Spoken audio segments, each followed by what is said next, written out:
इस बार भी दिल्ली की कुर्सी तय करेंगे दलित मतदाता। आखिर क्यों केजरीवाल को मिलेगा फायदा? कांग्रेस ने कर दी देर, क्या बीजेपी मारेगी बाजी? दिल्ली की ये 1 दर्जन सीटें क्यों कही जाती हैं सत्ता की चाबी? जानिए समीकरण। दिल्ली चुनाव इस बार कुछ अलग ही मोड़ पर है। बीजेपी ने अपनी पूरी ताकत झोंक दी है और ये सारा चुनावी रण आम आदमी पार्टी के खिलाफ है। दिल्ली में बीजेपी की स्टार प्रचारक टीम ने धमाकेदार एंट्री की है और अब इस लड़ाई का रंग ही बदल चुका है। बीजेपी के स्टार प्रचारक यूपी के मुख्यमंत्री योगी आदित्यनाथ, जिन्होंने अपनी सशक्त और आक्रामक भाषण शैली से दिल्ली की सियासत में हलचल मचा दी। उनकी एंट्री ने एक नया सियासी तूफान खड़ा कर दिया है। योगी आदित्यनाथ के भाषणों ने आम आदमी पार्टी और अरविंद केजरीवाल की नींद उड़ा दी है। दिल्ली की सियासत में पहले से ही गहमा गहमी थी, लेकिन अब योगी के जोश और बीजेपी की कड़ी रणनीति ने इस मुकाबले को बिल्कुल बराबरी पर ला खड़ा किया है। योगी के बयान और उनकी धमक ने पूरी दिल्ली को सियासी गर्मी का एहसास दिला दिया है, जिससे न सिर्फ आम आदमी पार्टी बल्कि केजरीवाल भी खुद को मुश्किल में महसूस कर रहे हैं। बीजेपी के पक्ष में योगी आदित्यनाथ की एंट्री ने सारा खेल बदल दिया है। क्या योगी की आक्रामक रणनीति केजरीवाल को हरा पाएगी या फिर आप दिल्ली की राजनीति पर अपना दबदबा बनाए रखेगी? ये तो वक्त ही बताएगा। लेकिन दिल्ली की राजनीति में आम आदमी पार्टी हो या बीजेपी या कांग्रेस, सभी की नजरें दलित मतदाताओं पर टिकी है। दिल्ली की राजनीति में दलित एक बड़ा फैक्टर है।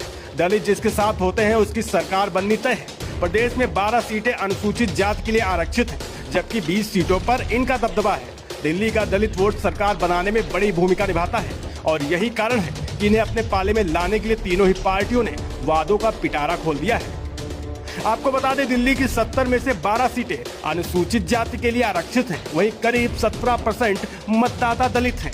इनमें 38% जाटव हैं और 21% वाल्मीकि समाज से आते हैं। इस बार दिल्ली में बीजेपी ने 14, कांग्रेस ने 13 और आम आदमी पार्टी ने 12 दलित उम्मीदवार खड़े किए हैं। इसका मतलब है कि बीजेपी और कांग्रेस ने आरक्षित सीटों से ज्यादा दलित प्रत्याशियों को मैदान में उतारा है। यानी बीजेपी और कांग्रेस ने सामान्य सीटों पर भी दलित उम्मीदवार उतारे हैं।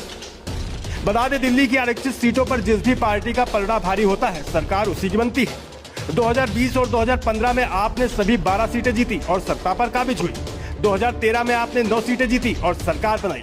2008 और 2003 में कांग्रेस ने 9 और 10 सीटों पर जीत दर्ज की और सत्ता में रही। 1998 में कांग्रेस ने सभी 12 सीटें जीती और सरकार बनाई।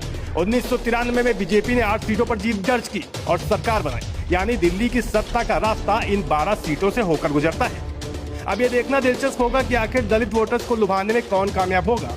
बता दें, इस बार बीजेपी ने दलितों के लिए कई दावे किए हैं और वह दलित बहुल निर्वाचन क्षेत्रों में व्यापक संपर्क कार्यक्रम आयोजित कर रही है।